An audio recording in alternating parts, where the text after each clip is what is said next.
I'm Shan Storland, and welcome to the Korea Blog Podcast, brought to you by KoreaFM.net, an online radio station featuring a 24/7 stream of independent musicians and original podcast content from the Korean Peninsula. This is, of course, a new podcast, and I'll be joined each episode by Colin Marshall, a Seoul-based essayist, broadcaster, and public speaker who writes each week on the literature, cinema, current events, and daily life here in South Korea for the Los Angeles Review of Books Korea blog. So, Colin, as this is our first episode together, why don't you introduce yourself and talk about how you recently made the move here to the ROK? And also, this isn't the first time we've done a podcast.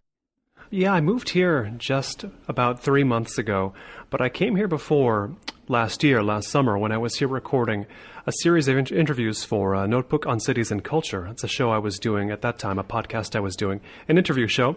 And we talked on that show somewhere in June or July 2014, right? That was when that was? Yeah, it was over the summer. I remember the weather was nice. The weather was quite nice. We recorded it outside. But I recorded, about 40 interviews around Korea, mostly in Seoul and Busan. And that was actually the last season I did of that show. And so now I'm here, and I'll be sort of launching various projects, of which the Korea blog is one. And so how do you describe this LA Review of Books Korea blog, and how did the project get started? It's kind of in its infancy, but you still have quite a lot of posts you've put up. Yeah, I do about 3 a week, depending upon how quickly they put them up. Sometimes they take a little longer in editing than I expect, but the goal is 3 times a week. It probably works out to more like, on average, 2-point-something times a week. But I pitched it to the Los Angeles Review of Books, for whom I had done podcast interviews for a long time before, and for whom I had written just days before I moved out. I know the editor there. He's actually the one who brought me on to do interviews for them. And I just went in to record for their radio show. They do a radio show in Los Angeles. To record some segments going over my, greatest hits, if you will, for their podcast, the interviews I did for them. And I just pitched it to him, to Tom Lutz, who founded the magazine. Then and there, we were just standing around beforehand, and I said, you've got a China blog on the LARB, so how about a Korea blog? And one angle I took was to say, Los Angeles is the most Korean city, as in it has the most Korean people outside Korea. So, if you have a China blog, you got to have a Korea blog, right? If there is going to be a Korea blog, LA is the place for it to be. Absolutely. I think so. I mean, you lived in Koreatown too, right? At one point? I lived in Burbank, actually. I was finishing up school, went to Emerson College in Boston, but like many schools, they have a campus, quote unquote campus. We actually, after I graduated, they've built a real campus. I'm a little jealous, but I was out there for 6 months, did some work in TV and radio. And a friend of mine, actually, this is probably what you're remembering, lived right on the corner of Koreatown. And while I was there visiting him, from time to time when I was free, I would always stop by and get some lunch there before I rolled over to his place. And then we would just play Xbox or something. We're good old Iowa friends, so that's what we did growing up. And it was amazing going to Koreatown. It's a little different than what you'll get here in Seoul or other parts of the peninsula, but it definitely has that Korean flavor to it. And I was so happy to be there. They even have a Paris baguette.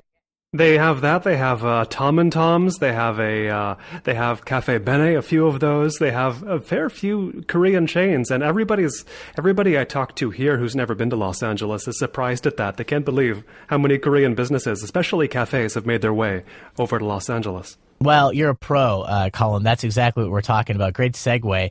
One of the first topics you wrote about for the LA Review of Books Korea blog was on coffee. You mentioned Tom and Tom's Cafe Bene. These are some Korean brands. So before we talk about this article that you wrote, why was this such an important subject to kind of put out at the very beginning for your new blog? I mean, was it just the fact that coffee is king here? As you mentioned, in Koreatown, there are coffee shops from Korea. Yeah, there certainly are. I mean, the anecdote I pointed to in that post was I was meeting up with a Korean-speaking partner in Los Angeles every week, and for the first few months, we met every week at the same Tom and Tom's in Los Angeles, in Koreatown, on the corner of Wilshire and Western. So a big intersection, a major subway station is there. So it has a bit of the Korean feel in kind of urbanistic ways as well. But we met there every week, and we were talking about what kind of cafes there were in Korea, because to that point, I'd never been to Korea. And I asked her, and she was from Seoul, I asked her what it was like. What were the cafes like in Korea? Is Tom and Tom's the same? Are there other ones as well? And she was saying it's beyond imagination just how many there are, how many cafes there are, not just how many Tom and Tom's, though there are a lot of Tom and Tom's, but how much variety there is and how much business they all seem to attract. And when I got to Korea, it really was true. It's the dominant type of business that at least struck me at first. You might be if you're on a major road, you might see you're going to see several coffee shops for sure, but you'll see a coffee shop on the first floor with a coffee shop on the second floor. Yes. And then I don't know if I've ever seen 3 coffee shops stacked up, but you'll see 2 coffee shops, and one of them is probably multiple stories. Yeah, well, they're definitely going to be multiple stories. If they're a major chain, like a Starbucks and a Coffee Bean, they're going to be multiple stories. But you're also going to get the Tom and Tom's and the Cafe Bene and the Guru Naru that are multiple stories, or the Hollies with 3 or 4 floors. But in there are also independents, and every scale of coffee shop there is, you can find represented in every single neighborhood, of course, but almost in every part of every neighborhood, as long as it's a pretty commercial area. Yeah, and one of the reasons I really enjoyed reading this specific post was because you kind of point to the things that I noticed when I first came to Korea, and when I have friends, specifically in the last year, I've had a few college friends who have made their way to South Korea, and I've kind of shown them around, and it's really fun to kind of reminisce as I'm sure they're discovering the things that I first discovered when I came here that made me fall in love with Korea. And one of those things was the Americano. Yes. You opened up your piece describing how many Korean people order Americanos. But like I said, before I came to Korea, as an American myself, it was odd to me that people were ordering Americanos instead of just coffee, as I would order back home. But now, as I go to coffee shops with my girlfriend to study quite often in the last 6 months, this is what we order. So why is the Americano so ubiquitous here in Seoul and, of course, the rest of the country? Yeah, it's really the standard drink, isn't it? It's the standard order. And I asked that of the same lady who said that the coffee shops were beyond imagination in Seoul. I noticed she got an Americano every time, and I think around that same time I asked why her order never varied. Because I would just order a regular coffee every week or a cappuccino, but I never really did get into the Americano until I noticed her and other Korean friends getting them. And she said the reason you want to order the Americano is in Korea, if you don't get an Americano, at least maybe this was true before, it probably has changed, but if you just order a coffee, just straight up ask for a coffee, you might get something made of a powder, you might get a mixture. It's sort of Nescafe country here in Korea, but it's not usually actually Nescafe, it's Maxim or French Cafe or one of the homegrown brands of instant coffee. In any case, there's a whole culture of instant coffee, and I buy it myself out of the machines in the subway station. That's the only context in which I like it, but the older generations still are really into it. They grew up with the instant stuff, and it's kept its hold on the culture, though I don't think you run a whole lot of danger of actually getting it if you're in a coffee shop that's at least reasonably hip. Yeah, the only time that I get instant coffee regularly would not be at a coffee shop, as you just mentioned, but at restaurants. Yes. Because of the Solal holiday, I went traveling with my girlfriend who's Korean, her family. She's from a very rural part of the country down south near the bottom of the peninsula. And we went to some really nice restaurants, some more expensive than others, but, kind of older school restaurants because, that's the type of thing her parents enjoy. And, of course, I was happy to go with them. I love Korean food. But everywhere we went, they would have these square, kind of the size of a small mini fridge coffee dispenser that would have a little tiny cup. And you press the button and it would just have some instant coffee. And so, as you mentioned, your friend, she said you have to order the Americano because maybe more in the past, if you didn't, you'd get the kind of watered down instant coffee that I was getting at these restaurants. In your piece, you talk about that has a name. That's Dabangg coffee. Yes, good old Dabangg coffee. Yeah, which is popular with the older Koreans, probably, the parents of my girlfriend. So what is this Dabangg coffee? Yeah, I guess the first thing I'd want to do is explain what a Dabangg is, which is a cafe. It was sort of the first wave of coffee shops in Korea. They were called Dabangg. And you can still actually find a few Dabangg here and there. There's one that's been updated in a coffee sense, but not in a decor sense. It's called the Hakrim Dabangg. It's near the Hyehwa station, and it's pretty famous. A lot of people have written about it. including Charlie Usher, the Seoul suburban guy whom I interviewed on my old podcast when I was here before. I think his article introduced me to it, but you go in there and it's very old, comfortable, soft furniture, kind of dark, walls of classical vinyl LPs, that sort of thing. So that's in there, there's a lot of old people there, but young people too. That's kind of the environment you expect in a Dabangg. But the coffee itself, the Dabangg coffee, which you can order there and elsewhere, even some newer places, even some places in Los Angeles. I've ordered Dabangg coffee off the menu just out of curiosity. It's the instant coffee. And usually it's mixed with a whole lot of sugar and creamer, or they might all be together in one. You can get packets of like Maxim brand Dabangg coffee sort of sticks that have the sweetener and the creamer and the instant coffee all together. And that's kind of the trifecta that gives you a Dabangg coffee. And they seem to have these a lot in offices. I do freelance radio reporting now here in Seoul, and I've been doing that for about the last year. But I was, Monday through Friday in the office, like 9 to, probably past 5. But, that type of situation for about 6 months previous to that at a radio broadcaster here in Seoul. And they had coffee like that, the little sticks, and you'll see that at a university, you'll see that in an office. People will have them in their home. To my left here, we have, actually, what is that? Nescafe Supremo, yeah. So that's something that I see here in South Korea all the time, where back home, people might have like a can that you spoon out, spoon by spoon, or someone would have like a coffee maker. But that really is probably alongside the Americano, the ubiquitous coffee here in South Korea. It still kind of is in a lot of ways. It is in a lot of different contexts. It is not all of them, but yeah, there's some countries where this kind of thing is held on. Mexico is the same way. I would get Americanos there because if you didn't, you'd probably be getting some kind of Nescafe there. But it's funny because you'd think any real coffee lover would think that this is a sign of an unsophisticated coffee culture, the fact that instant coffee, and especially so highly sweetened instant coffee, is so widespread, yet it coexists with better coffee than I've had in most of the world, to be frank. So you have the options, you have the sort of high grade options, you have the low grade options, and they all coexist, kind of like the international chains, the national chains, the indies, the themed cafes, the old Dabangg. Everything still coexists together in Korea. So for a small country, it's an impressive kind of variety in the coffee itself and in the businesses that serve it. Speaking of that, you mentioned how the Dabangg coffee shops were like the first wave here in South Korea. In your piece, you outlined 3 different waves, correct? Yeah, that comes from an expression. I mean, when people hear of these waves of coffee, these are defined things, defined movements, but people usually hear about third wave because that's supposed to be the wave we're on. So a real coffee enthusiast could tell you more about this. But, when you go to one of these fancy shops in Korea or America or wherever, where you have the highly trained baristas, where you know where all the beans are coming from. You have the siphons and the fancy filters and the high-tech gear brought in from Japan, probably. And usually the decor is pretty well thought out in these third-wave spaces as well. That's the wave we're dealing with at the moment. And when in America people talk about second wave, the previous wave, they mean the sort of Peet's, the Starbucks, the Coffee Bean, those giant chains which some of them got their start as early as the 1960s, like Peet's. That was, I believe, the first. Starbucks really blew up, as we all know, in the 90s. And it got to Korea, I believe, in 2001 or so. And that's second wave. That's when espresso drinks, for example, got popularized.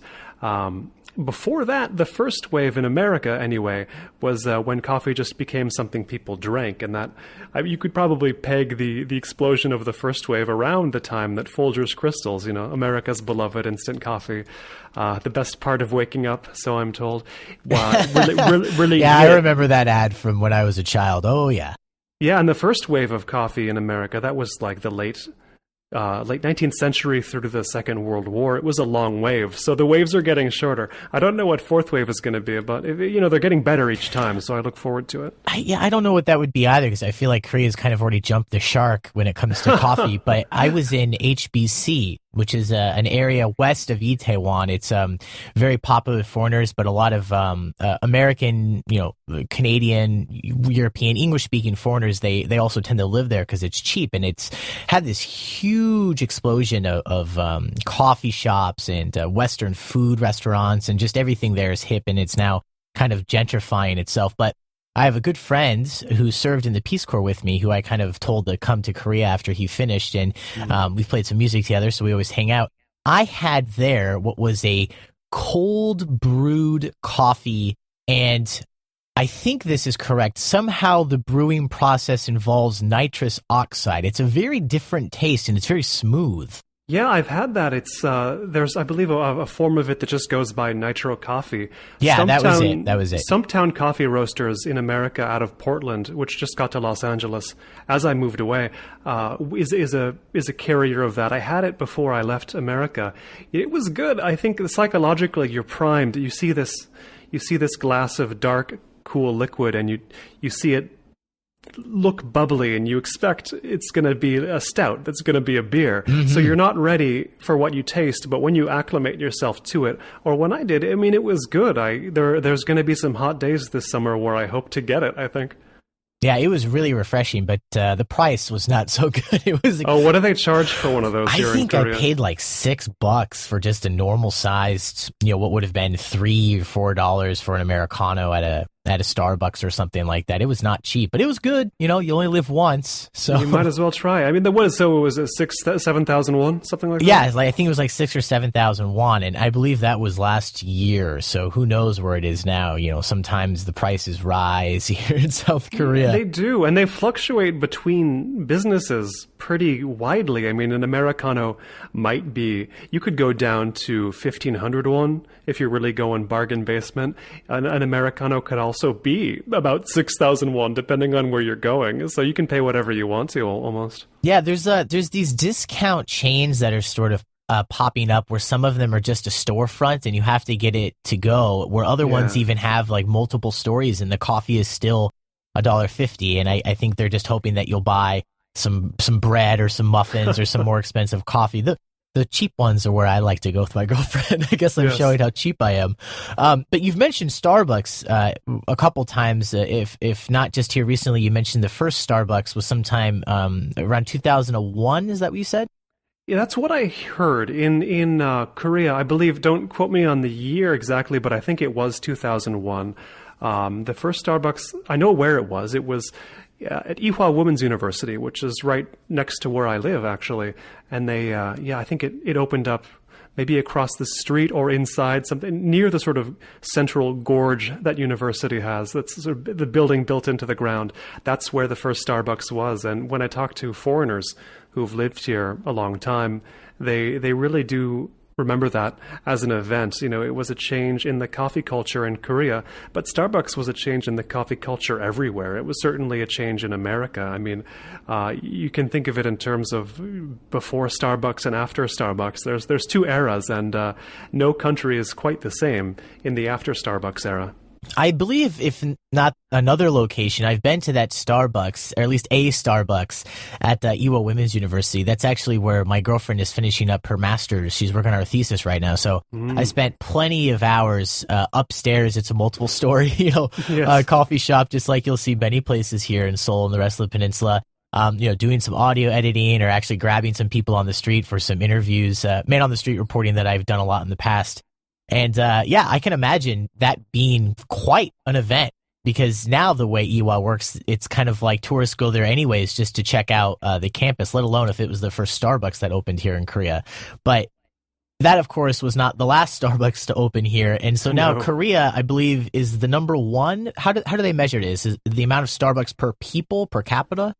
I think Seoul is now the city with the most Starbucks locations anywhere. So if you just compare city to city, Seoul has the sheer highest number of Starbuckses, if that's the plural. But I mean, that really doesn't even tell you that much, because there's more branches of Cafe Bene. There's more, the homegrown one. Naturally, if you've been in Korea a while, you know that they're not going to let a foreign company have more branches. So I'm sure Cafe Bene just opened up more so they could say the Korean company had more locations than Starbucks, right? That's actually a really good point to bring up, that they wouldn't want the foreign company to have that kind of title, because unfortunately here in Korea, this is something I've reported on a couple different times in different areas, be it tech or something else, where the Korean businesses really do like to kind of stay number one, and the government has done, Depending on how you want to frame it, a good or a bad job, increasing business here,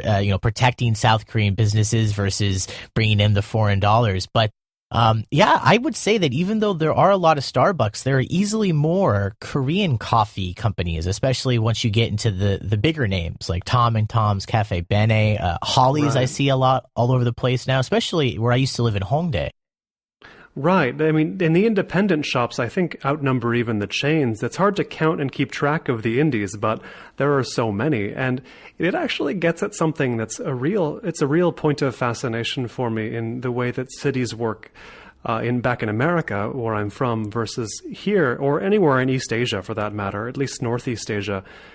In America, even in a big city like Los Angeles, people tend to think that when a Starbucks comes or when some other big chains come, just to use the example of coffee shops, when a Starbucks comes, there go the cool places, there go the indie places. They can't coexist. Starbucks is going to squash the smaller ones, which whether it happens in America or not, really, I'm not sure.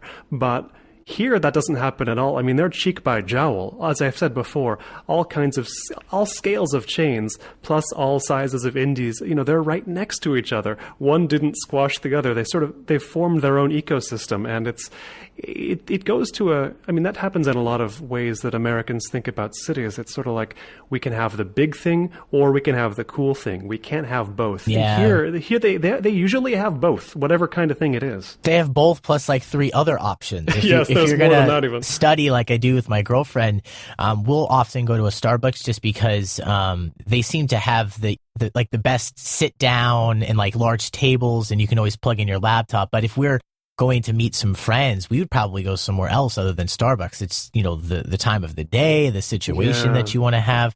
But it's really interesting that you brought up, at least in the American context, the idea that you can only have one versus the other. I'm from the Midwest. I'm from Iowa, born and raised, small town.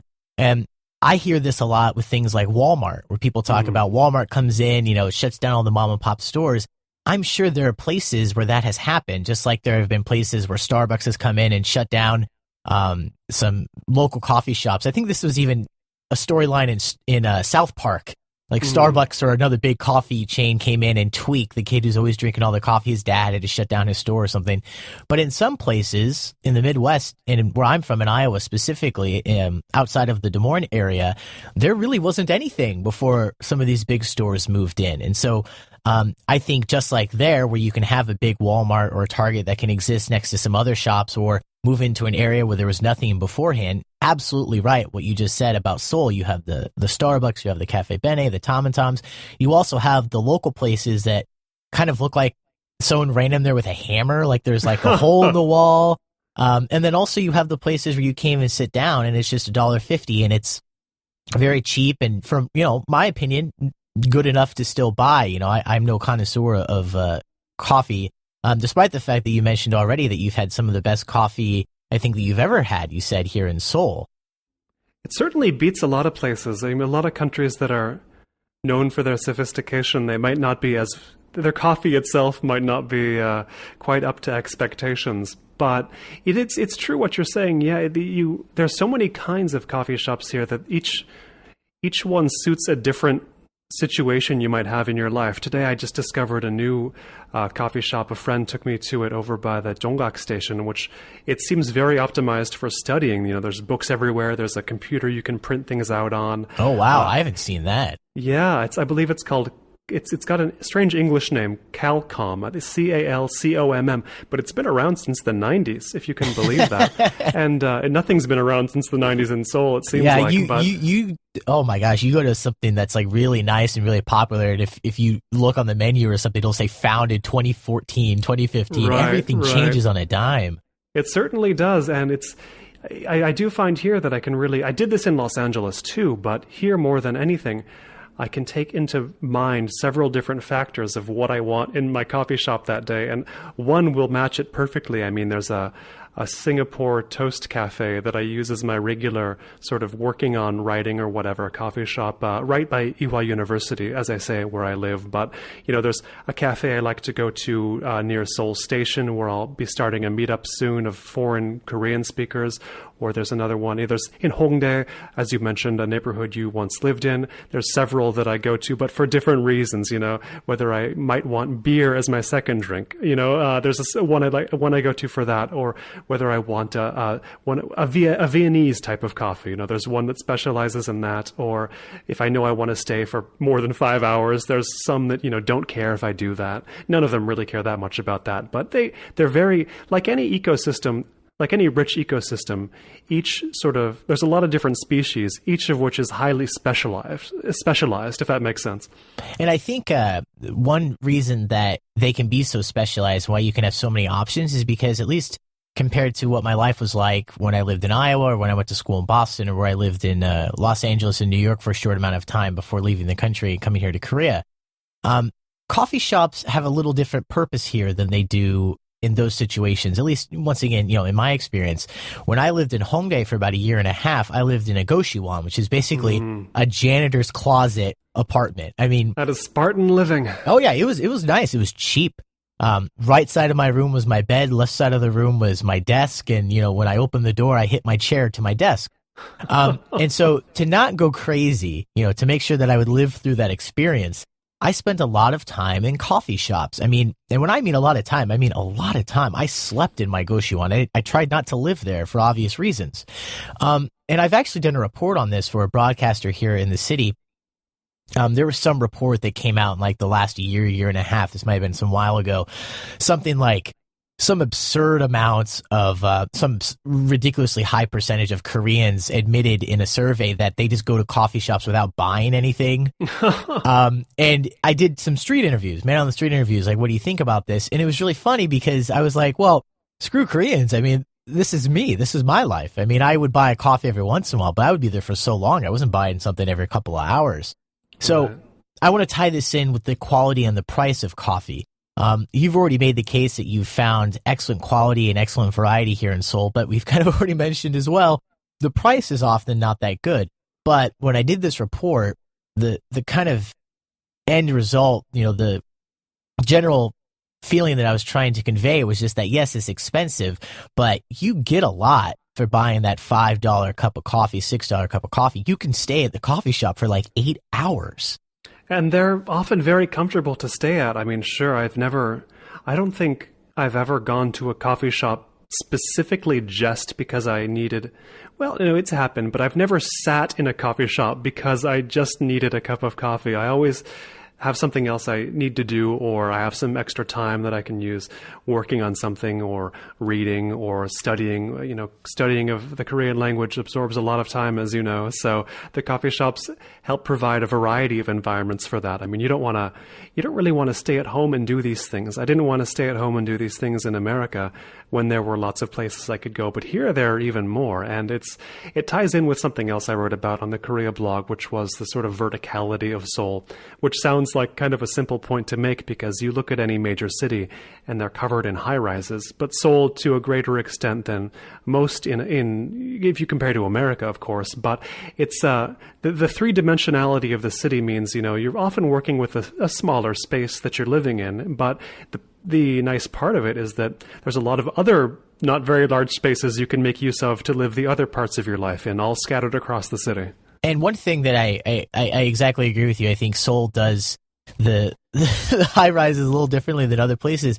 But one thing I've noticed here is that I think they're very efficient at it. So if you live in an apartment building, second or third floor up to wherever is going to be apartments, or it's going to be office tel. But the first floor is going to be convenience stores, maybe a restaurant, who knows what else. And then if you go into the basement, there's going to be like a stationery store. There's going to be a PC bong, a computer lab. There's going to be a Nore bong or a multi bong where you can watch DVDs or play video games or something like that. So yeah, really, really excellent point to make with the verticality of this city.